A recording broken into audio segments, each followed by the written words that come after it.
Gauri Suryavanshi, S मराठीमध्ये आपलं स्वागत। वळूया आजच्या बातमीकडे। सिरोंचा तालुक्यातील जवळपास 60 किमी अंतरावर तब्बल 11 दुर्गम गावे आजही शासनाच्या मूलभूत सुविधांपासून वंचित आहे। गेली अनेक दशके बोरामपल्ली नाल्यावर कायमस्वरूपी पूल न झाल्याने ग्रामस्थांना मोठ्या अडचणींना सामोरे जावे लागत आहे। अखेर नाईलाजाने ग्रामस्थांनी एकत्रित येऊन श्रमदानातून पूल आणि रस्ता तयार केलाय। बोरमपल्ली मार्गे 11 गावांपर्यंतचा प्रवास 12 किमीने कमी होतो, परंतु या नाल्यावर पूल कधीच बांधला गेला नाही।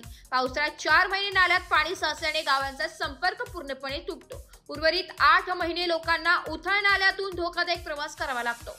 वैद्यकीय मदत मिळत नाही, शेतकरी शेतापर्यंत पोहोचू शकत नाही, विद्यार्थ्यांचे शिक्षण बुडतं। टेकडा, ताल्ला, नेमडा, जबराबाद, रेंकुटा, मोयाबीनपेटा, नारासिंहपाली, कोटपल्ली, यल्ला, पिरामिड, पारसवाडा आणि चिकेला अशा गावातील नागरिक दशकांपासून या समस्येला सामोरे जात आहे। एस मराठी न्यूज साठी तालुका प्रतिनिधी रवी बार सांगडी, सिरोंचा। अशाच नवीन ताज्या घडामोडी जाणून घेण्यासाठी आमच्या एस मराठी न्यूज चॅनलला लाईक करा, शेअर करा, सबस्क्राइब करा आणि बेल आयकॉनला क्लिक करायला विसरू नका।